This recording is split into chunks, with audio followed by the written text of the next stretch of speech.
ઝઘડિયા વાલિયાની અંદર જે કોલસાની ખાણ કાઢવા માટે જે જીએમડીસી મારફતે તલપાપડ કરી રહ્યા છે, એટલા માટે કરી રહ્યા છે કે ચૂંટણીની અંદર વિધાનસભા હોય, લોકસભા હોય કે તાલુકા જિલ્લા પંચાયતો હોય, એની અંદર ભાજપે જે આ ગૃહને પિંજરું બનાવી દીધું છે ને આ પોપટ પૂરી રાખ્યા છે, પણ સમય એવો આવશે કે પોપટ બી ઉડીને ક્યાં જતા રહેવાના છે એમને ખબર નથી પડવાની. છેલ્લાઓ કંઈ વાંધો નથી, પણ આજે 15,000 એકર જમીન જે જાય છે, જે તાલુકાને ખતમ કરવાની વાત છે જીએમડીસી મારફતે, એને અમે બિલકુલ બી ચલાવી લેવા માંગતા નથી. અમારી જમીન જતી રહેશે તો અમે ક્યાં જવાના છે? અમારા બાળકો ક્યાં જવાના છે?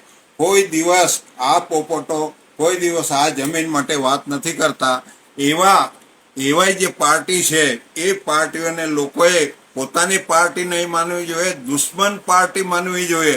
અત્યારે સાબરમતીની અંદર જે સંમેલન થયું કોંગ્રેસનું, આટલી મોટી જમીન ગુજરાતની અંદર જાય છે, વાલિયા ઝઘડિયાની અંદર કોલસા રૂપે કોલસાની ખાણો કાઢવા માટે આદિવાસીઓની જે જમીન લઈ લેવાની જે પેરવી છે, એના માટે એક શબ્દ બી કોંગ્રેસવાળા નથી બોલતા. એટલે હું બધાને કહેવા માગું છું કે કોઈનો ભરોસો કરવા જેવો નથી. આ બધા આદિવાસીઓને લૂંટવા માટે એક જ છે, એના ભરોસે કોઈ બેસે નહીં. ને આ જે હિયરિંગ રાખ્યું છે એની અંદર તમામ લોકો જઈને વિરોધ કરો. આ વિસ્તારની અંદર અમારે આ કોલસો અદાણી ફદાણી લદાણીને કોઈને આપવો નથી. અમે એના માલિક છે, અમે વેપાર કરશું.